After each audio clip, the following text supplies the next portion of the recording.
ज्ञानाञ्जनशलाकया चक्षुरुन्मिलितं येन तस्मै श्रीगुरुवे नमः।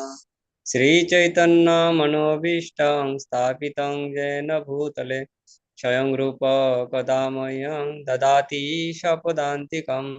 वन्देऽहं श्रीगुरु श्रीयुतपदकमलं श्रीगुरून् वैष्णवांश्च श्रीरूपं साग्रजातं सहगण रघुनाथान्वितं तं सजीवं साद्वैतं सावधूतं परिजनसहितं श्रीकृष्ण चैतन्यदेवं श्रीराधा कृष्ण पादान् सहगण ललिता श्रीविशाखान्वितांश्च।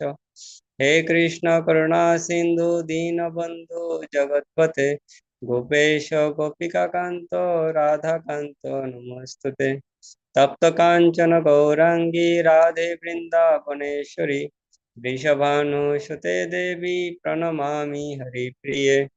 वाञ्छाकल्पतरुभ्यश्च कृपा सिन्धुभ्येव च पतितानां पावनेभ्यो वैष्णवेभ्यो नमो नमः। जय श्री कृष्ण चैतन्य प्रभु Nityanand Shri Advaita Gadadhar शिवासादि Shri Gaur भक्तवृंद।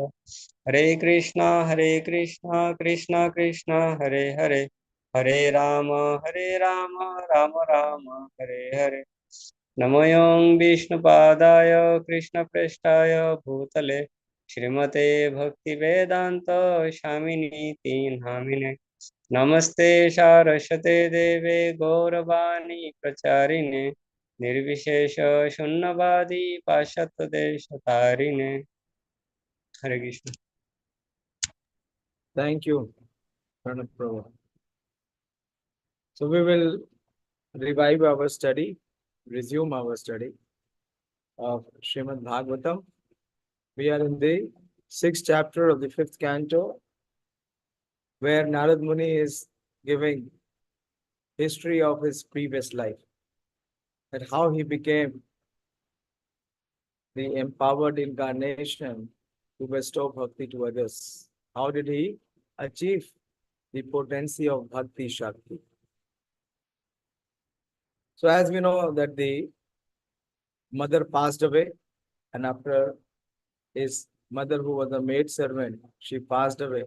So Nārada Muni left the place and he proceeded towards the forest. And while he was in forest, he was meditating on the super soul, on the Supreme Lord. And Krishna appears. Krishna gave him his audience, the young Narada. But that was very short-lived. That audience was very short duration. So we will continue from the 19th verse. Last time we took till 18th. So we continue from 19th verse. I'll see the 18th verse and then come to the 19th.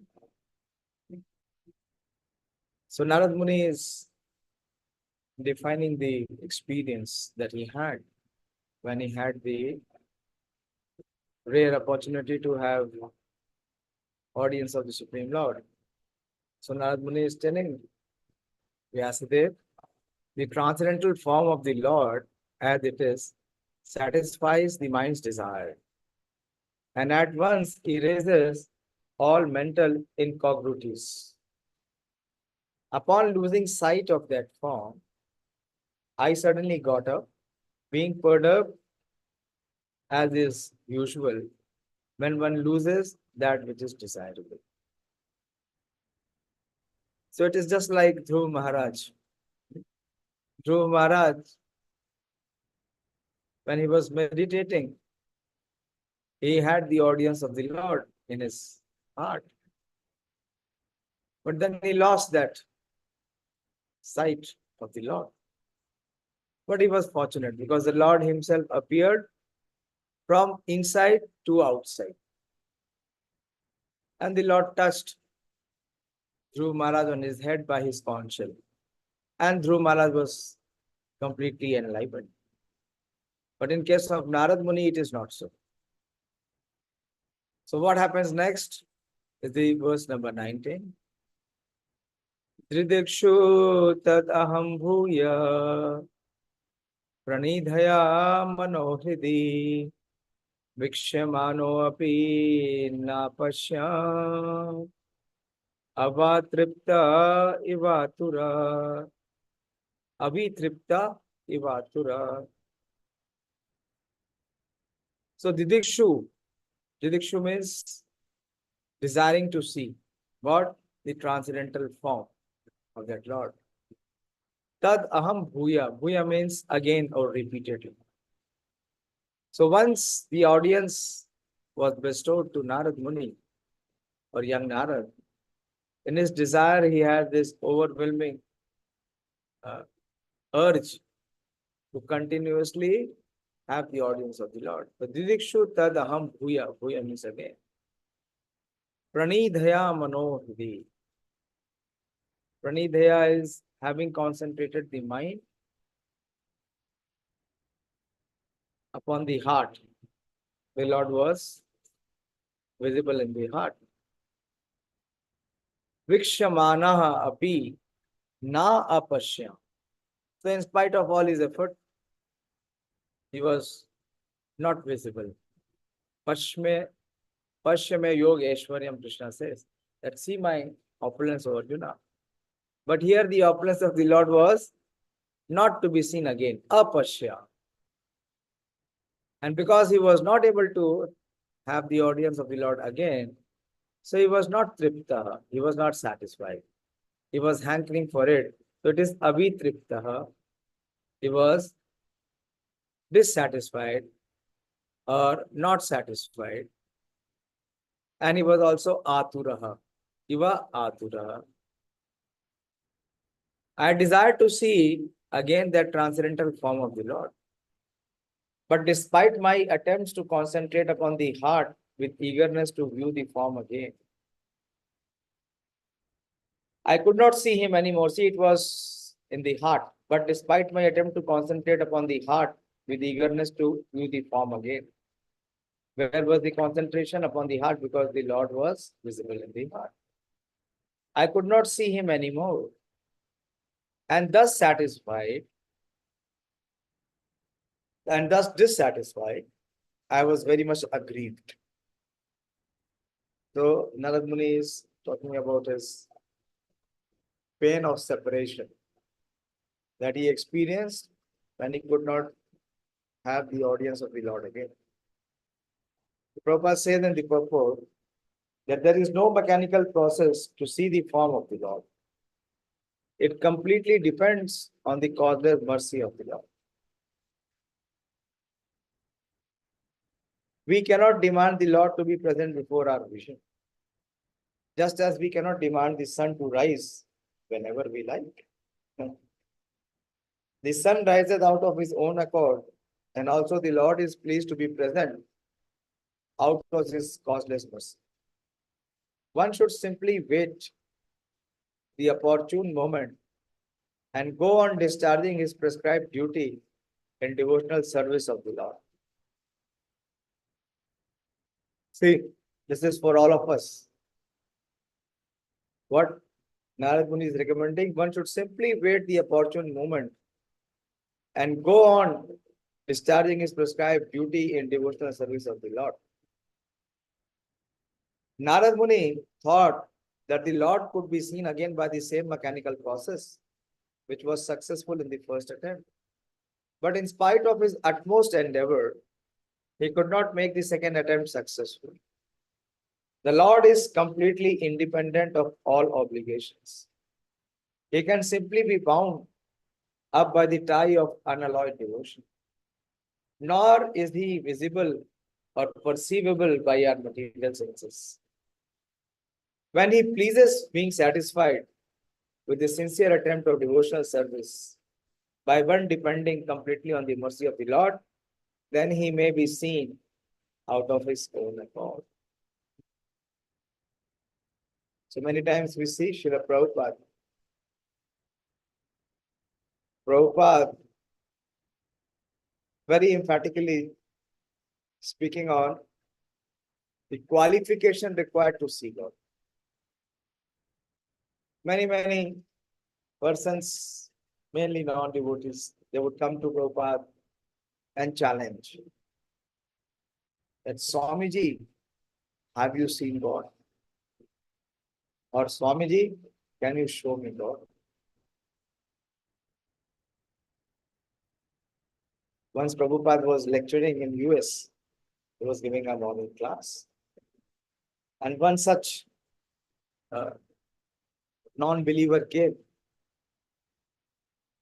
And Prabhupada was seated in his Vyasasana, and as always in the temple hall, the deities were in front. And Prabhupada was giving the class on the side. So this person raised his hand and said, Swamiji, have you seen God? Prabhupada simply ignored him and Prabhupada continued. Next time, again he asked, Swamiji, can you show me God? First time he asked, have you seen God? Then he asked, can you show me God?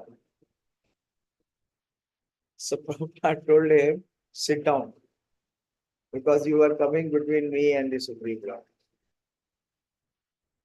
Got it? Didn't get it. And he was speechless. So Prabhupada always said that the Lord is there, but do you have the qualification to see the Supreme Lord? What qualifications do you have? You must be qualified to see the Lord. And what is the qualification required here? What is the qualification required? Simply eyes are not sufficient to see the Lord. These eyes can only see the material form. Can these eyes see the spiritual form? With the material eyes, can we see the spiritual form? If that was so, why don't we see the soul which is inside the body? Why don't we see ourselves? Why we are not able to see others as spirit soul beyond body and mind? Why? Because these eyes, these material eyes, the organ eyes can never see the Supreme Lord, the Supreme Spirit. So what is the essential qualification required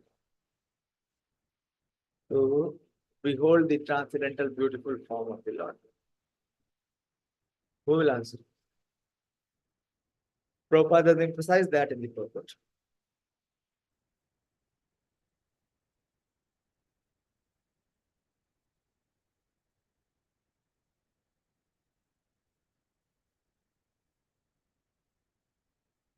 Only one, they are Shilpru. Others, they don't want to, or they don't know the answer.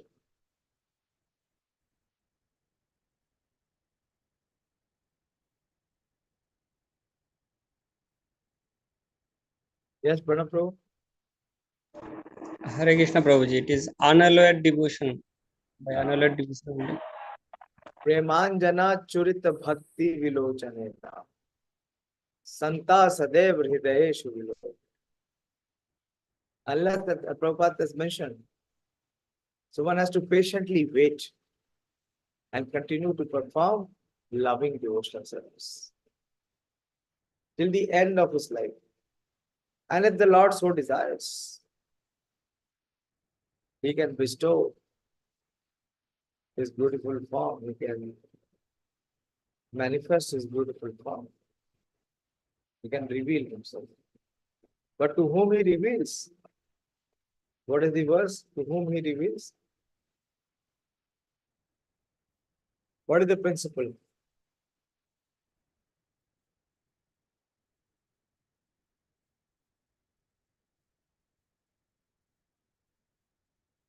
Here, what principle is essential to be followed?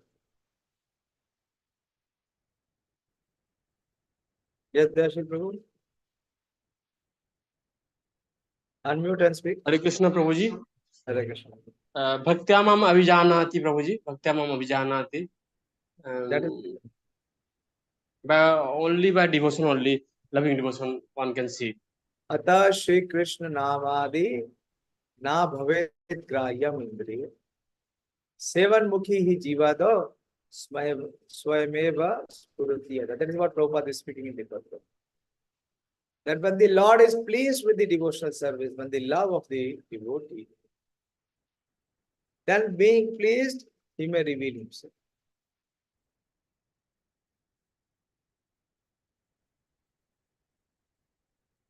Okay, we go to the next verse. Any question? Or anything to ask on this?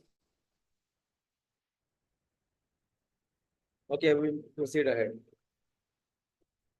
Evam jatantam vijane mam aho gochara girim gambhira slakshnaya vacha sucha prasamayan iva. Seeing my attempt in that lonely place. So, young Nārada was not giving up.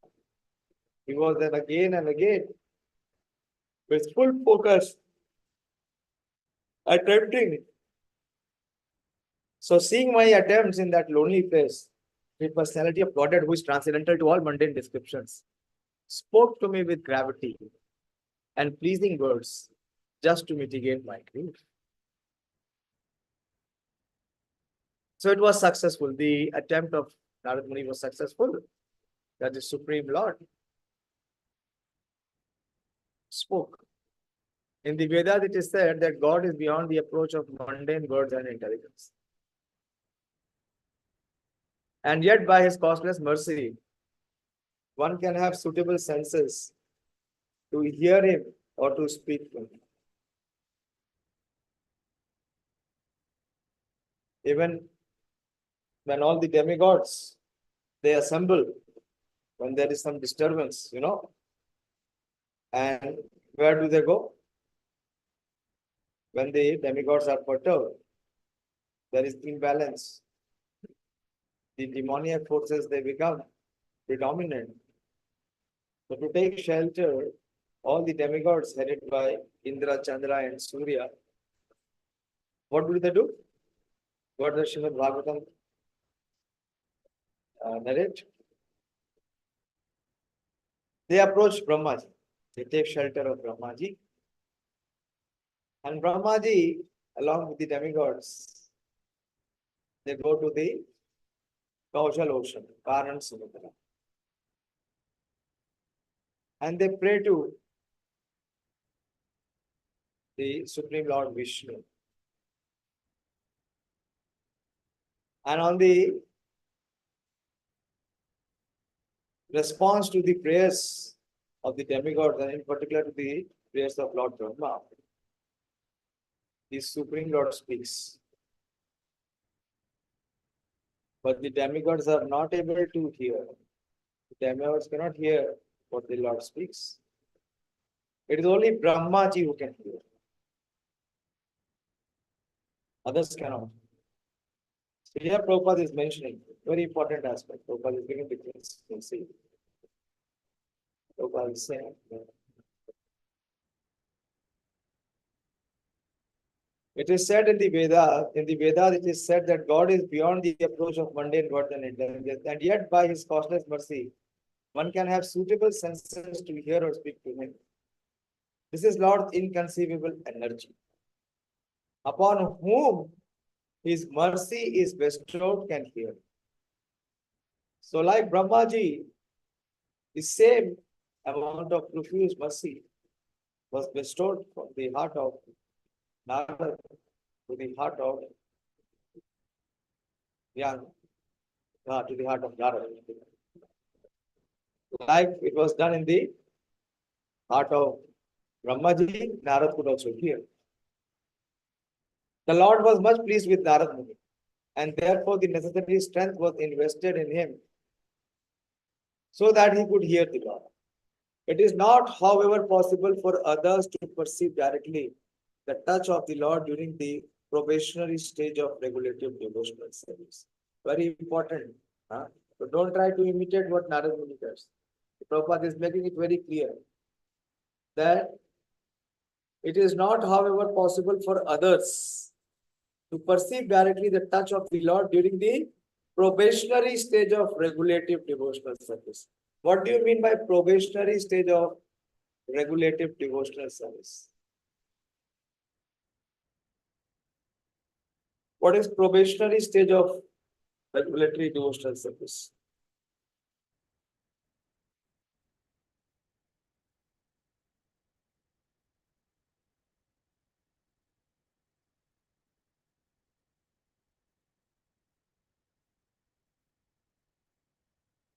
Am I clear? Prabhupada is saying it is not possible for others to hear during the probationary stage of regulatory devotional service. So what is this probationary stage of regulative devotional service?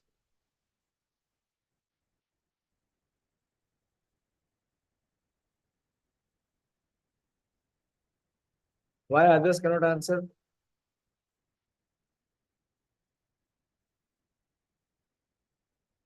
Sonika, are you hearing? Yes, Prabhuji. What is this probationary stage of regulative devotional service? Prabhuji, I am not confident, but the initial stage of Krishna consciousness. Yeah, practice stage. Practice. When one has still not achieved perfection. Or the sadhana stage. Not being siddha. That is probationary.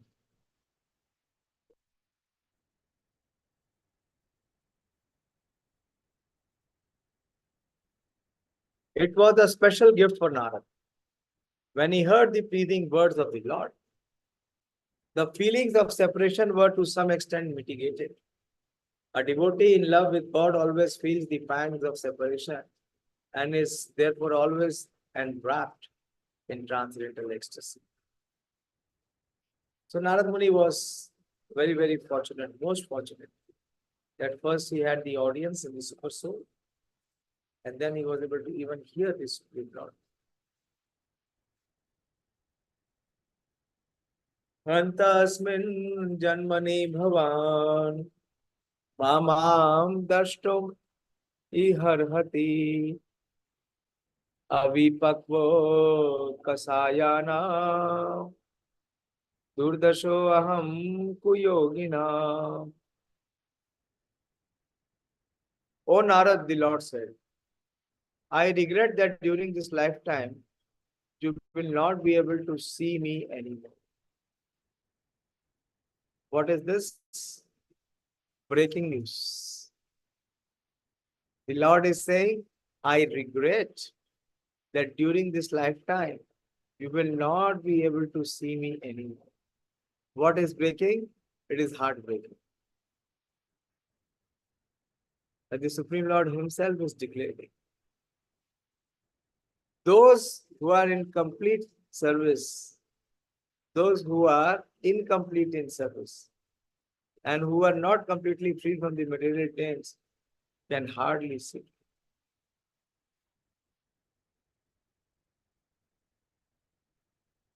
The personality of Godhead is described in the Bhagavad Gita as the most pure, the supreme and the absolute truth. There is no trace of a tinge of materiality in his person. And thus, one who has the slightest tinge of material affection cannot approach him. The beginning of devotional service starts on the point that one is freed from at least two forms of material goods, namely the mode of passion and the mode of ignorance. Then one is in the remaining mode of nature, goodness. The result is exhibited by the signs of being freed from kama, lust, and lobha, covetousness. That is to say, one must be freed from the desires for sense satisfaction and avarice for self gratification. And to be completely freed from all material tinges is to become free from the mode of goodness also. To serve the audience of God in a lonely forest is considered to be in the mode of goodness. One can go out into the forest and attain spiritual perfection, but that does not mean that one can see the Lord personally there. One must be completely freed from all material attachments and be situated on the plane of transcendence which alone will help the devotee get in personal touch with the personality of God. The best method is that one should live at a place where the transcendental form of the Lord is worshipped. What is that? Temple. The temple of the Lord is the transcendental place, whereas the forest is a materially good habitation. A neophyte devotee is always recommended to worship the deity of the Lord, Archana, rather than go in the forest to search out the Lord. Devotional service begins from the process of Archana, which is better than going out in the forest. In the present life, which is completely free from all material hankerings, Nārada Muni does not go into the forest, although he can turn every place into Vaikuntha by his presence only. He travels from one planet to another to convert men, God, Kinnar, Gandharvas, Rishi, Munis, and all others to become devotees of the Lord. By his activities, he has engaged many devotees like Prahlad Maharaj, Dhruv Maharaj, and many others in the transcendental service of the Lord. A pure devotee of the Lord therefore follows the footsteps of great devotees like Nārada and Prahlad and engages his whole time in glorifying the Lord by the process of Kirtan. Such a preaching process is transcendental to all material qualities. Hare Krishna.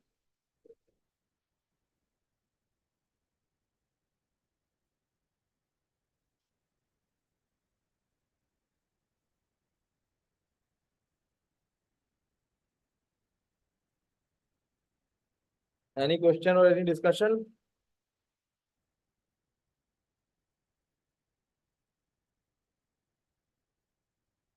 Yes, Sonika? Hare Krishna Prabhuji, in last verse, it was mentioned that Narad Muni was told that you will not be able to see me anymore. And the reason was given that if there is any incomplete devotional service, that was the reason. So there was, and in explanation, it was mentioned by Srila Prabhupada that if there is any tinge of material attachment, then we cannot attain that. So in case of Narad Muni, it was not there, but still it happened. How? Why, Prabhuji? It was there. It will come. Prabhupada mentioned that phrase, which I emphasized, that no one can see the Lord in the probationary stage of performing regulative devotional service. One has to be completely free. It will come. Prabhupada will give it in his purpose. Although Narad Muni had no material desires, what you were saying is correct. He was already at the level of love of the Supreme Lord. However, due to his youthful state of both his age and his love for the Lord, he was not in the perfect stage. He was in the sadhak stage. And the Lord wanted him to mature, to perfect, and to come to his Siddhadev, eternal Dev. And the Lord wanted him to perfect how? It is already mentioned in the purport. How the Lord wanted him to be perfected? From the probationary stage to perfect stage. Very important principle. Very good. Yeah, that you have brought it up. Otherwise, Prabhuji, yeah. you mentioned that in a probationary period, one should stay at the place where the transcendental form of a Lord is being served or worshipped. Yeah, that is true. That is true. So what will make the transformation happen for Narad Muni? What is that one thing which the Lord specially arranged for Narad? Why he said so that you will not have any other opportunity of audience in this life?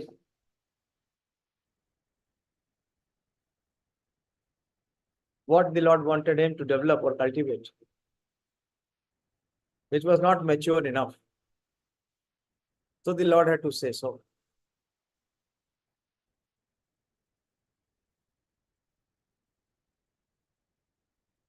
What is that one thing which was not perfected in Nārada Muni, which the Lord wanted him to perfect?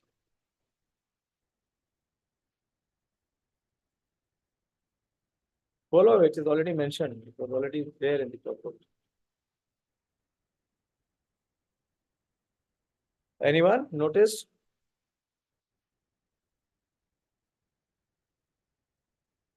The Lord wanted him to develop the feeling of separation, the sense of vīkṣamāṇo.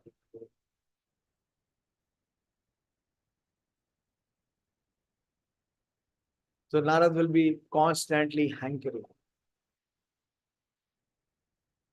to have audience with the Lord.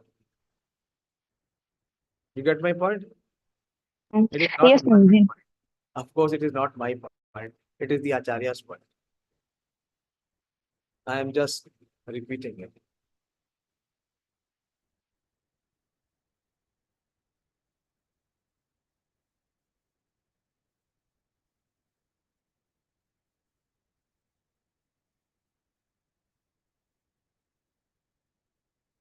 Okay.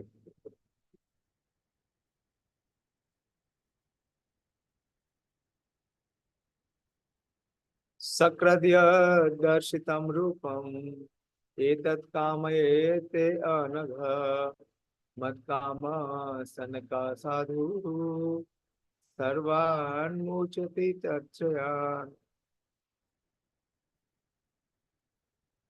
O virtuous one, who is speaking? O virtuous one, you have only once seen my person, and thus is just to increase your desire for me. Because the more you hanker for me, the more you will be freed from all material desires. A living being cannot be vacant of desires. He is not a dead stone. So he must be working, thinking, feeling, and willing. But when he thinks, feels, and wills materially, he becomes entangled. And conversely, when he thinks, feels, and wills for the service of the Lord, he becomes gradually freed from all entanglement. The more a person is engaged in the transcendental loving service of the Lord, the more he acquires a hankering for it. This is the point. The more he is engaged in transcendental loving service of the Lord, the more he acquires a hankering for it. This is the transcendental nature of godly service. Material service has satiation, whereas spiritual service of the Lord has neither satiation nor end. One can go on increasing his hankering for the loving transcendental service of the Lord, and has neither satiation nor end. One can go on increasing his hankering for the loving transcendental service of the Lord, and yet he will not find satiation or end. By intense service of the Lord, one can experience the presence of the Lord transcendentally. Therefore, seeing the Lord means being engaged in his service, because his service and the person are identical. The sincere devotee should go on with sincere service of the Lord. The Lord will give proper direction as to how and where it has to be done. There was no material desire in Nārada, and just to increase his intense desire for the Lord, he was so advised.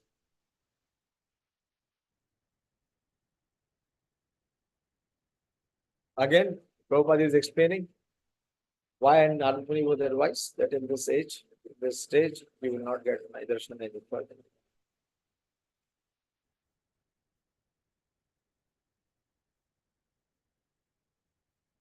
सत्सेव्या अधीर्गयायपि जाता मयि दृढ़मति हित्वा वद्यम् इमं लोकम् गन्तामज जनातमसि. By service to this absolute truth, even for a few days, A devotee attains firm and fixed intelligence in me. Lord speaking. See what the Supreme Lord is revealing. By service to the absolute truth, even for a few days, a devotee attains firm and fixed intelligence in me. Consequently, he goes on to become my associate in the transcendental world after giving up his present deplorable material world.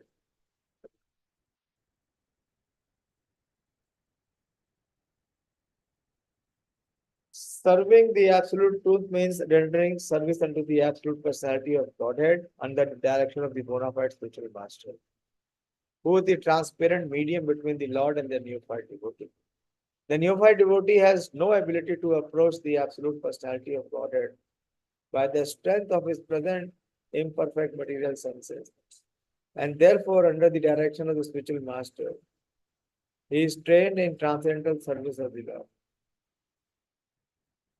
And by such training, even for some days, the neophyte devotee gets intelligence in such transcendental service, which leads him ultimately to get free from the perplexed inhabitation in the material world and to be promoted to the transcendental world, to become one of the liberated associates of the Lord in the kingdom of God. This is the Lord continuing to speak.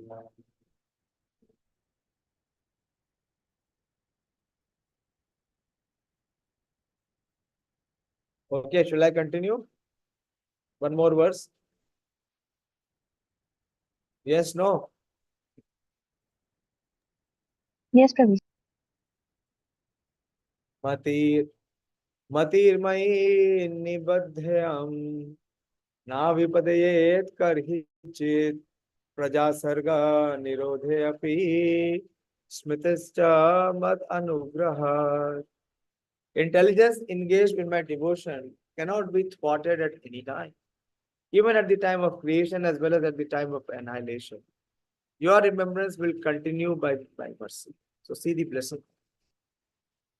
The Lord is saying, even at the time of creation or even at the time of annihilation, your remembrance will continue by my mercy. Devotional service rendered to the personality of Godhead never goes in vain. Since the personality of Godhead is eternal, intelligence applied in his service, but anything done in relation to him is also permanent. In the Bhagavad Gita, it is said that such transcendental service rendered to the personality of Godhead accumulates birth after birth. And when the devotion is fully mature, the total service counted together makes him eligible to enter the association of the personality of Godhead. Such accumulations of God's service is never vanquished, but increases till fully mature. Om Tat Sat. Hare Krishna. I am stopping here, but reminding you, those who are coming to Ayodhya, please try to take your Mangal Aarti tickets, but you have to wake up at midnight to be able to receive it. You all know, Ganesh, Ravindra Prabhu has sent the message in the morning. Yes, So Prabhu.